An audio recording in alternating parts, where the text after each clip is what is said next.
Electrical panels require adequate workspace for safety and accessibility. The National Electrical Code, or NEC, provides specific guidelines to ensure electricians and other qualified personnel can safely work on or around electrical equipment.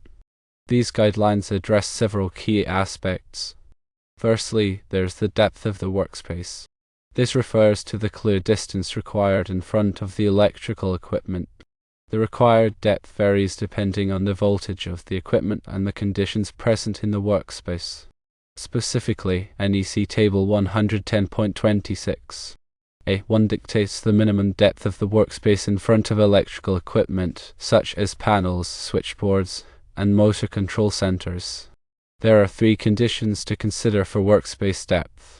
Condition 1 exists when there are exposed live parts on one side and no live or grounded parts on the other side of the workspace, or if there are exposed live parts on both sides that are effectively protected by insulation. Condition 2 exists when there are exposed live parts on one side and grounded parts on the other side of the workspace. Condition 3 exists when there are exposed live parts on both sides of the workspace, and these live parts are not effectively protected by insulation. The minimum clear depth of the workspace for 0 to 150 volts to ground is 3 feet for condition 1, 3 feet for condition 2, and 3 feet for condition 3. For 151 to 600 volts to ground, the minimum clear depth is 3 feet for condition 1, 3.5 feet for condition 2, and 4 feet for condition 3.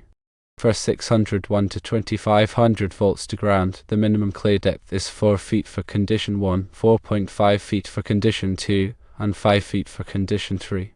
For 2501 to 9000 volts to ground, the minimum clear depth is 5 feet for condition 1, 6 feet for condition 2, and 6 feet for condition 3.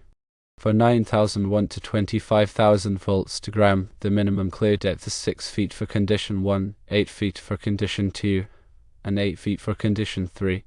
For 25,001 to 75,000 volts to ground, the minimum clear depth is 8 feet for condition 1, 10 feet for condition 2, and 10 feet for condition 3. Secondly, the width of the workspace is also important. The NEC requires a minimum width of 30 inches or the width of the equipment, whichever is greater.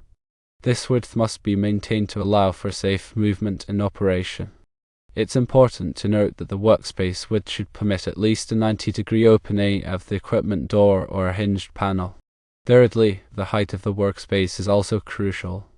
The NEC mandates a minimum headroom clearance of 6.5 feet, or the height of the equipment, whichever is greater. This ensures that personnel can stand upright and work comfortably without obstruction. This clear headroom should extend the entire width and depth of the workspace. In addition to these dimensional requirements, the NEC also addresses other factors that can affect workspace safety. For example, the workspace must be clear of obstructions that could impede access to the equipment. This includes items such as storage boxes, piping, or other equipment. The area must be kept clear to ensure a safe and unobstructed path to the electrical panel. Furthermore, the workspace must be adequately illuminated to allow for safe and effective work. Proper lighting is essential for identifying potential hazards and performing tasks accurately. NEC Section 110.26 T specifies the requirements for lighting in these workspaces. The NEC also addresses the issue of dedicated equipment space. This refers to the space above and below the electrical equipment, which must be kept clear of any foreign systems such as piping, ducts, or other equipment. This dedicated space is intended to protect the electrical equipment from damage and to ensure that it is easily accessible for maintenance and repair. NEC Section 110.26 E details these requirements for dedicated equipment space. Understanding and adhering to these NEC guidelines is essential for ensuring the safety of personnel working on or around electrical equipment. Failure to comply with these requirements can result in serious injury or even death. It's also important to consult the local electrical codes, as they may have additional requirements or amendments to the NEC. Always consult with a qualified electrician or electrical inspector to ensure that your electrical installations meet all applicable codes and standards. Remember that electrical safety is paramount, and taking the time to properly plan and install electrical equipment can save lives. The depth of the workspace in front of electrical equipment is crucial for safety. The NEC provides specific requirements for the minimum depth of the workspace, depending on the voltage of the equipment and the conditions present in the workspace. These conditions are defined by the presence of exposed live parts and grounded parts on either side of the workspace. To determine the required workspace depth, one must first identify the voltage to ground of the electrical system. This is the voltage between any live conductor and ground. For example, in a 120-volt system, the voltage to ground is 120 volts, while in a 208-volt system, the voltage to ground is 120 volts. Once the voltage to ground is known, the appropriate row in NEC table 110.26 A1 can be selected. Next, one must determine the conditions present in the workspace. This requires assessing whether there are exposed live parts and grounded parts on either side of the workspace. Condition 1 applies when there are exposed live parts on one side and no live or grounded parts on the other side, or when there are exposed live parts on both sides that are effectively protected by insulation. Condition 2 applies when there are exposed live parts on one side and grounded parts on the other side. Condition 3 applies when there are exposed live parts on both sides, and these live parts are not effectively protected by insulation. Once the voltage to ground and the conditions are known, the minimum clear depth of the workspace can be determined from NEC table 110.26 A1. It's important to note that these are minimum requirements, and a greater workspace depth may be necessary in some situations. For example, if the equipment is located in a confined space, a greater workspace depth may be needed to allow for safe movement and operation. Similarly, if the equipment is frequently accessed for maintenance and repair, a greater workspace depth may be desirable to improve accessibility. In addition to the depth of the workspace, the width and height of the workspace are also important. The NEC requires a minimum width of 30 inches or the width of the equipment, whichever is greater, and a minimum headroom clearance of 6.5 feet of the height of the equipment, whichever is greater. These dimensional requirements ensure that personnel can safely work on or around the electrical equipment. It's also important to ensure that the workspace is clear of obstructions and adequately illuminated. Obstructions can impede access to the equipment and increase the risk of accidents, while inadequate lighting can make it difficult to identify potential hazards. The workspace should be well lit and free of any items that could obstruct access to the equipment.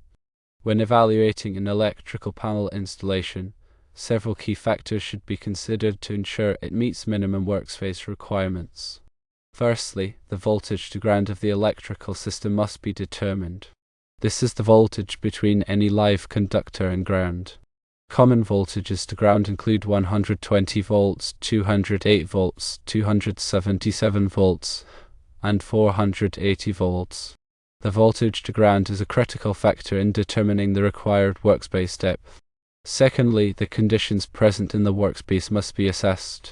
This involves determining whether there are exposed live parts and grounded parts on either side of the workspace. The conditions are defined by NEC table 110.26 A1 and are used to determine a minimum clear depth of the workspace. Thirdly, the minimum clear depth of the workspace must be determined based on the voltage to ground and the conditions present.